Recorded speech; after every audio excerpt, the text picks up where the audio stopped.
આંબી ગઈ છે, જેના કારણે રોજે રોજ લોકોના ધબકારા વધી રહ્યા છે, કારણ કે ખિસ્સા વધતી મોંઘવારીના કારણે વહેલા ખાલી થઈ રહ્યા છે. લોકો ક્યાંક સરકાર પર રોષે પણ ભરાયા છે અને સવાલ પૂછે છે કે સરકાર મોંઘવારી પર ક્યારે નિયંત્રણ લગાવશે. ઉપરથી ઇમ્પોર્ટ ડ્યુટી ઘટાડી હતી સરકારે, તો ભાવ કેમ વધે છે એવું લોકો પૂછી રહ્યા છે. સૂત્રો તરફથી મળતી માહિતી કદાચ એનો જવાબ આપી રહી છે. શું છે સમગ્ર મામલો, આવો જણાવીએ.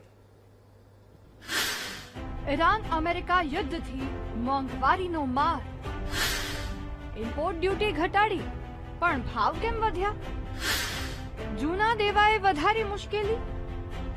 તારીખ હતી 27 માર્ચ 2026, જ્યારે કેન્દ્ર સરકાર દ્વારા પેટ્રોલ અને ડીઝલ પરની સ્પેશિયલ એડિશનલ એક્સાઇઝ ડ્યુટીમાં મોટો ઘટાડો કરવામાં આવ્યો હતો.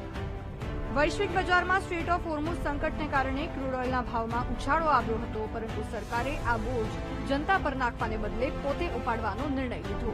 આ ટેક્સ કટ હેઠળ પેટ્રોલ પરની એક્સાઇઝ ડ્યુટી ઘટાડીને પ્રતિ લીટર 3 રૂપિયા કરવામાં આવી છે, જ્યારે ડીઝલ પરની એક્સાઇઝ ડ્યુટી તો શૂન્ય કરી દેવામાં આવી હતી. આ ટેક્સ કટના કારણે ચાલુ નાણાકીય વર્ષમાં સરકારી તિજોરી પર આશરે 30,000 કરોડ રૂપિયાનો બોજ પડ્યો છે. આ મુદ્દા પર હવે રાજકારણ પણ ગરમાયું છે. કોંગ્રેસ આક્ષેપ કરી રહી છે કે મે 2014માં જે પેટ્રોલ પ્રતિ લીટર આશરે 71 રૂપિયામાં મળતું હતું, તેના ભાવ આજે વધીને આશરે 98-99 રૂપિયા સુધી પહોંચી ગયા છે, જે જનતા પર ઝીકાયેલા અતિશય ટેક્સનો જીવતો જાગતો પુરાવો છે.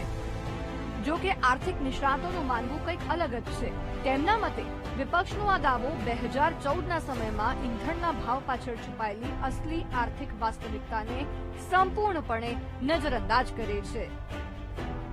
કહાનીમાં ટ્વિસ્ટ અહીંયા આવે છે, જ્યારે સૂત્રો કહે છે કે મે 2014માં જે 71 રૂપિયાનો ભાવ હતો, તે પેટ્રોલ સપ્લાય કરવાનો વાસ્તવિક ખર્ચ નહોતો. યુપીએ સરકારે 2005થી 2010 દરમિયાન ગ્રાહકોને મોંઘવારીથી બચાવવા માટે સરકારી ઓઇલ માર્કેટિંગ કંપનીઓને ભાવ વધારાના બદલામાં 1.34 લાખ કરોડ રૂપિયાના ઓઇલ બોન્ડ જાહેર કર્યા હતા.